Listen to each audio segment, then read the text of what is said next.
Then the Lord said to Moses, "Go to Pharaoh, for I have hardened his heart and the hearts of his officials, so that I may perform these signs of mine among them, that you may tell your children and grandchildren how I dealt harshly with the Egyptians and how I performed my signs among them, and that you may know that I am the Lord." So Moses and Aaron went to Pharaoh and said to him, "This is what the Lord, the God of the Hebrews, says. How long will you refuse to humble yourself before me? Let my people go, so that they may worship me. If you refuse to let them go, I will bring locusts into your country tomorrow.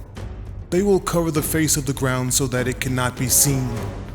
They will devour what little you have left after the hail, including every tree that is growing in your fields. They will fill your houses and those of all of your officials and all the Egyptians, something neither your parents nor your ancestors have ever seen from the day they settled in this land till now." Then Moses turned and left Pharaoh. Pharaoh's officials said to him, "How long will this man be a snare to us? Let the people go, so that they may worship the Lord their God. Do you not yet realize that Egypt is ruined?" Then Moses and Aaron were brought back to Pharaoh. "Go, worship the Lord your God," he said. "But tell me who will be going." Moses answered, "We will go with our young and our old, with our sons and our daughters, and with our flocks and herds, because we are to celebrate a festival to the Lord." Pharaoh said, "The Lord be with you if I let you go, along with your women and children. Clearly you are bent on evil. No, have only your men go and worship the Lord, since that's what you've been asking for." Then Moses and Aaron were driven out of Pharaoh's presence.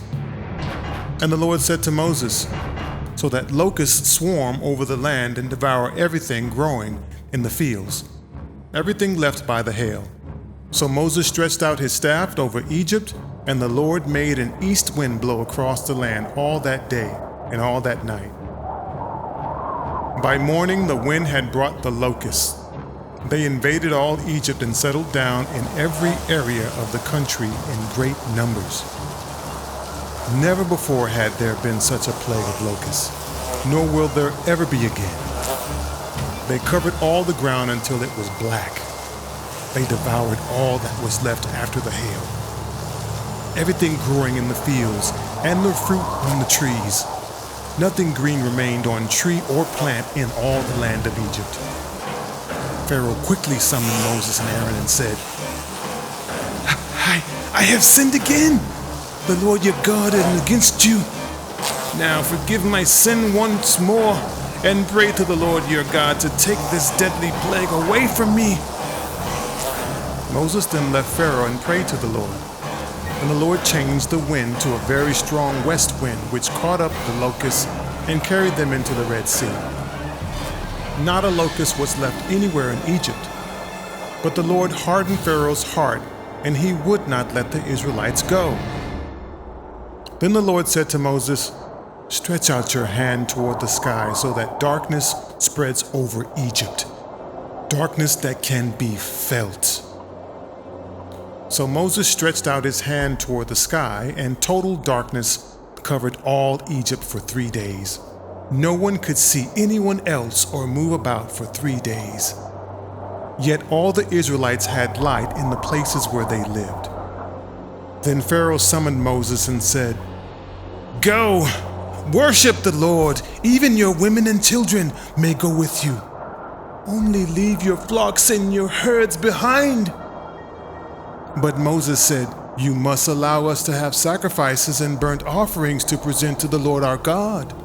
Our livestock too must go with us. Not a hoof must be left behind. We have to use some of them in worshiping the Lord our God. And until we get there, we will not know what we are to use to worship the Lord." But the Lord hardened Pharaoh's heart, and he was not willing to let them go.